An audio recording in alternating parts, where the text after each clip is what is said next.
എല്ലാവർക്കും നമസ്കാരം. Cable T V operators അസോസിയേഷൻ്റെ 14ാമത് സംസ്ഥാന കൺവെൻഷനുമായി ബന്ധപ്പെട്ട കാര്യങ്ങൾ നിങ്ങളോട് ഷെയർ ചെയ്യുന്നതിന് വേണ്ടിയിട്ടാണ് ഞങ്ങളിന്ന് ഈ പ്രസ് മീറ്റിൽ വന്നിട്ടുള്ളത്. നിങ്ങൾക്കെല്ലാം അറിയാവുന്ന പോലെ തന്നെ കേരളത്തിലെ ഏറ്റവും വലിയ ഡിജിറ്റൽ കേബിൾ ടി വി പ്രൊവൈഡറാണ് Kerala Vision. Cable T V മേഖല മാത്രമല്ല, ബ്രോഡ്ബാൻഡ് രംഗത്തും ഇന്ന് കേരളത്തിലെ വയേർഡ് കണക്ഷനിൽ 1ാം സ്ഥാനത്തുള്ള കമ്പനിയാണ് കേരള വിഷൻ. അതടക്കം മാധ്യമ മേഖലയിലും കേരള വിഷൻ്റെ സാന്നിധ്യത്തെക്കുറിച്ച് നിങ്ങൾക്കറിയാം. അപ്പോൾ ഞങ്ങളെ സംബന്ധിച്ചിടത്തോളം ഈ കേരള വിഷൻ സംരംഭങ്ങളുടെയൊക്കെ നേതൃത്വം വഹിക്കുന്നത് കേരളത്തിലെ കേബിൾ ടി വി ഓപ്പറേറ്റേഴ്സ് അസോസിയേഷനാണ്, COA ആണ്. ആ സംഘടനയുടെ കീഴിലാണ് കേരള വിഷൻ എന്ന് പറയുന്ന സ്ഥാപനത്തിന് രൂപം കൊടുത്തതും കേരള വിഷൻ സംരംഭങ്ങൾ ഇന്ന് കേരളത്തിലേത് മാത്രമല്ല രാജ്യത്തെ തന്നെ ഏറ്റവും പ്രമുഖ digital cable T V broadband പ്രൊവൈഡറായി മാറിയിട്ടുള്ളതും. അപ്പം ഞങ്ങളെ സംബന്ധിച്ചിടത്തോളം ഞങ്ങളുടെ ഈ മേഖലയിലെ മത്സരങ്ങളെ സംബന്ധിച്ച് ഞങ്ങൾ പറയാതെ തന്നെ നിങ്ങൾക്കറിയാം, രാജ്യത്തിനകത്തെയും പുറത്തെയും വലിയ കോർപ്പറേറ്റ് കമ്പനികളാണ് ഇന്ന് കേബിൾ ടി വി മേഖലയിലും ബ്രോഡ്ബാൻഡ് മേഖലയിലും അതുപോലെ തന്നെ മാധ്യമ മേഖലയിലേക്കും കടന്നു വന്നുകൊണ്ടിരിക്കുന്നത്. അപ്പോൾ അത്തരം വലിയ കോർപ്പറേറ്റ് കമ്പനികളുടെ കടന്നുവരവിനെ ചെറുത്ത് നമ്മുടെ രാജ്യത്തിന് തന്നെ മാതൃകാവുന്ന രീതിയിലാണ് കേരളത്തിൽ കേബിൾ ടി വി ഓപ്പറേറ്റേഴ്സ് അസോസിയേഷൻ്റെ കീഴിലുള്ള പ്രവർത്തനം നടന്നുകൊണ്ടിരിക്കുന്നത്. ഇവിടുത്തെ ചെറുകിട മാധ്യമ രംഗം മുഴുവൻ, ചെറുകിട എന്ന് പറയുമ്പോൾ ഇപ്പോൾ നിങ്ങൾക്കറിയാം, ഇപ്പോൾ ഇന്ത്യയിൽ വലിയൊരു ലയനം നടന്നു കഴിഞ്ഞിട്ടുണ്ട് ബ്രോഡ്കാസ്റ്റിംഗ് മേഖലയിൽ. ഡിസ്നിയുടെ ഭാഗമായിട്ടുള്ള വാൾട്ട് ഡിസ്നിയുടെ ചാനലുകളും അതുപോലെ തന്നെ ജിയോയുടെ ഗ്രൂപ്പായിട്ടുള്ള വയാക്കോം 18 തമ്മിലുള്ള ഒരു ലയനം.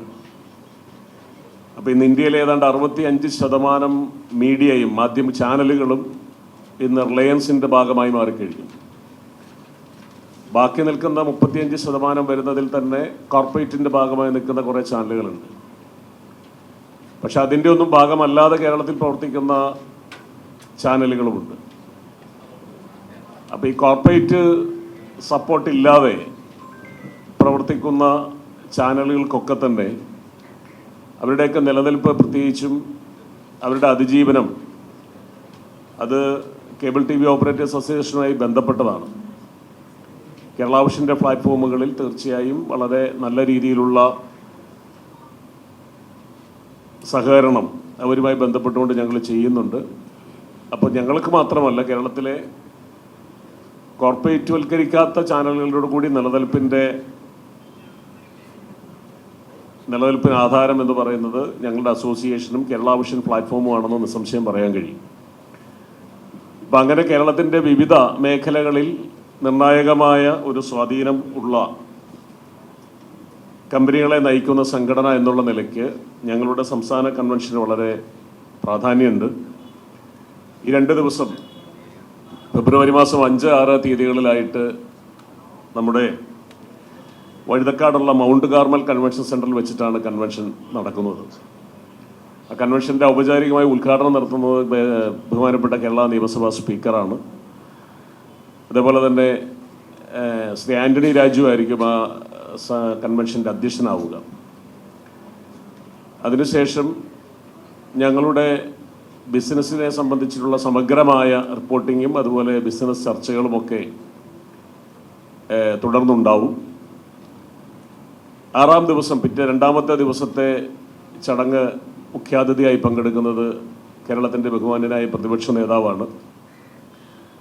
അവിടെ വെച്ച് കേരളത്തിൽ കേരള വിഷൻ്റെ പുതിയൊരു പ്രൊജക്റ്റ് KV കണക്റ്റ് എന്ന് പറയുന്ന ഞങ്ങളുടെ കസ്റ്റമേഴ്സിനോടൊരു പുതിയൊരു പ്ലാൻ, അതിൻ്റെ ഔപചാരികമായ ഉദ്ഘാടനം അദ്ദേഹം നിർവഹിക്കും.